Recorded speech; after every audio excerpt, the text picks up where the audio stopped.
Halo semuanya, perkenalkan nama saya Alvarido Kurniasadi. Nama saya Hans Mirin.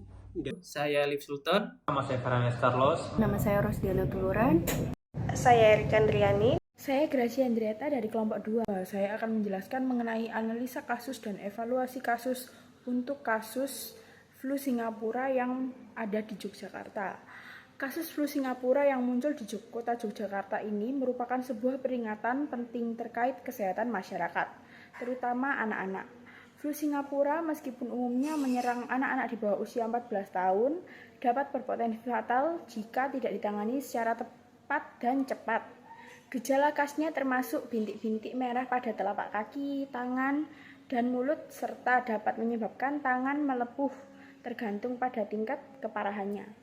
Meskipun kasus yang ditemukan di kota Yogyakarta semuanya sembuh dengan perawatan rawat jalan, penting bagi kita untuk mengingat bahwa penanganan yang tepat sangatlah penting. Endang Sri Rahayu dari Dinkes Kota Yogyakarta menekankan pentingnya penanganan yang baik dan menghimbau masyarakat untuk segera mendatangi fasilitas layanan kesehatan jika mengalami gejala. Selain itu, pencegahan juga menjadi kunci dalam mengatasi penyebaran flu Singapura. Perilaku hidup bersih dan sehat PHBS seperti yang diterapkan selama pandemi COVID-19 dapat efektif dalam mencegah penyebaran flu Singapura. Hal-hal seperti mencuci tangan dengan sabun secara teratur dan memisahkan barang-barang pribadi antara yang sakit dengan yang sehat dapat membantu mengurangi resiko penularan. Kesimpulannya, penanganan yang cepat dan tepat beserta penerapan PHBS secara konsisten dapat membantu dalam mengendalikan penyebaran flu Singapura di masyarakat. Lalu untuk evaluasi dari kasus ini, yaitu menunjukkan perlunya kesadaran masyarakat akan pentingnya penanganan kesehatan yang tepat, termasuk penggunaan fasilitas layanan kesehatan saat mengalami gejala. Selain itu, penerapan perilaku hidup bersih dan sehat PHBS menjadi kunci dalam pencegahan penyebaran flu Singapura seperti yang terbukti selama pandemi COVID-19. Meskipun demikian, perlu adanya kesadaran yang konsisten dalam menerapkan PHBS untuk mengurangi risiko penularan penyakit menular lainnya, tidak hanya pada masa pandemi saja.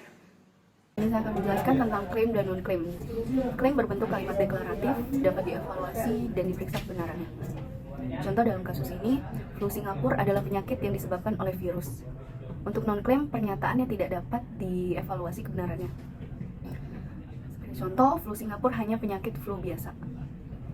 Jenis klaim yang pertama adalah klaim faktual. Disebut klaim faktual jika mengatakan apa yang ada atau sebenarnya. Contohnya, dalam kasus ini, gejala flu Singapura timbul ruam di kulit, khususnya di area tangan, kaki, dan mulut. Di sini saya akan menjelaskan klaim nilai. Disebut klaim nilai jika mengatakan apa yang menetapkan nilai pada suatu hal. Contoh pada kasus ini yaitu masyarakat harus menerapkan perilaku hidup sehat dan bersih. Selanjutnya saya akan menjelaskan klaim faktual deskriptif. Disebut klaim faktual deskriptif jika mengatakan apa yang ada. Contohnya yaitu ditemukan 9 kasus flu Singapura di Yogyakarta. Selanjutnya saya akan menjelaskan klaim subjektif. Disebut klaim subjektif jika kebenaran atau ketidakbenarannya tergantung pada apa yang dipikirkan. Contoh pada kasus ini yaitu flu Singapura dapat fatal jika tidak ditangani dengan benar. Selanjutnya adalah klaim objektif. Suatu klaim disebut objektif jika tidak subjektif. Sebuah klaim objektif mengacu pada kriteria standar impersonal. Klaim objektif yang dapat kita kategorikan dalam kasus ini adalah yang pertama, varian virus influenza yang banyak adalah flu biasa seperti H1N1, H5N1, dan H3N1. Yang kedua, varian baru virus influenza yang muncul bukanlah varian baru yang mematikan seperti flu burung. Yang ketiga, data sistem kewaspadaan dini dan respons Kementerian Kesehatan melaporkan adanya 5.461 kasus flu Singapura di Indonesia pada pekan ke-11 tahun 2024. Yang keempat, sejumlah kasus flu Singapura dilaporkan oleh Dinas Kesehatan di daerah seperti 738 kasus di Banten dan 45 kasus di Depok. Berikut adalah contoh-contoh klaim objektif. Jadi argumen adalah alasan yang dapat dipakai untuk memperkuat atau menolak suatu pendapat, pendirian, atau gagasan. Usaha memperkuat, membuktikan suatu kesimpulan. Untuk bisa dipercaya, mengklaim bahwa suatu klaim itu benar. Nah, contoh dari argumen adalah sebanyak 9 kasus flu Singapura ditemukan di Yogyakarta. Sebelumnya ditemukan kasus flu di Singapura, Kota Gudeg, 68 kasus. Dr. Endang menyatakan flu Singapura menyerang pada anak-anak kurang dari 14 tahun. 3 anak kecil meninggal dunia akibat flu Singapura. Saya akan menjelaskan 3 deduktif spesifik dan contohnya berdasarkan permasalahan yang kelompok kami pilih. Yang pertama adalah modus ponens. Modus ponens adalah argumen yang menyebutkan suatu pernyataan berdasarkan 2 pernyataan sebelumnya. Contohnya, jika ada kasus flu Singapura di kota Yogyakarta, maka Dinkes akan memberikan himbauan. Ada kasus flu Singapura di kota Yogyakarta, oleh karena itu Dinkes memberi himbauan. Yang kedua adalah modus tollens. Modus tollens adalah argumen yang menyimpulkan kebalikan dari proposisi berdasarkan negasi dan konklusi. Contohnya, jika Dinkes memberikan himbauan, maka ada kasus flu Singapura di kota Yogyakarta. Tidak ada kasus flu Singapura di kota Yogyakarta, oleh karena itu Dinkes tidak memberi himbauan. Yang ketiga adalah modus silogisme. Modus silogisme adalah argumen yang menyimpulkan suatu proposisi berdasarkan 2 proposisi lain yang memiliki hubungan tertentu. Contohnya, semua daerah yang memiliki kasus flu Singapura akan mendapatkan himbauan dari Dinkes. Kota Yogyakarta memiliki kasus flu Singapura. Oleh karena itu, Kota Yogyakarta mendapatkan himbauan dari Dinkes. Satu argumen yang berpola silogisme disjungtif pada kasus ini. P1. Semua virus influenza yang terus bermutasi tidak selalu menjadi virus varian baru yang mematikan. P2. Varian virus flu Singapura adalah virus influenza yang terus bermutasi. Kesimpulan, oleh karena itu varian virus flu Singapura tidak selalu menjadi varian baru yang mematikan. Beberapa kemungkinan argumen berpola dilema yang dapat muncul antara lain. Yang pertama, dilema antara memberlakukan lockdown ketat untuk membatasi penyebaran virus. Namun di sisi lain, hal ini dapat berdampak buruk pada perekonomian masyarakat. Yang kedua adalah dilema antara memprioritas kesehatan masyarakat dengan menerapkan pembatasan yang ketat. Namun di sisi lain, hal ini dapat sebagai pembatasan kebebasan individu. Kemudian ada dilema antara menerapkan vaksinasi wajib untuk mencegah penyebaran virus. Namun di sisi lain, hal ini dapat menimbulkan penolakan dan sebagai masyarakat yang mempertanyakan keamanan dan efektivitas vaksin tersebut.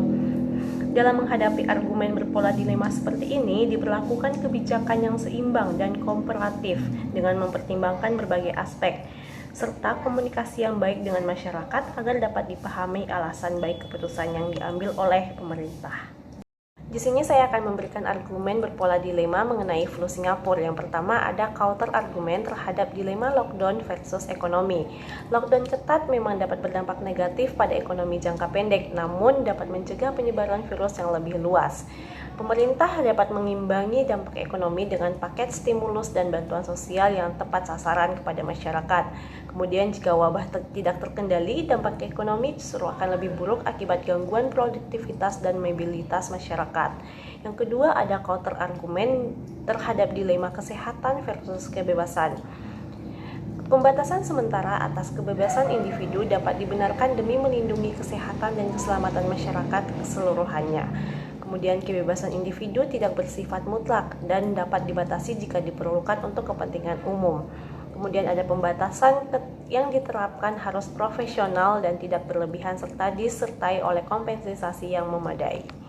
Ketiga ada counter argumen terhadap dilema vaksinasi wajib, di mana vaksinasi wajib ini dapat dibenarkan untuk melindungi kesehatan masyarakat secara keseluruhan.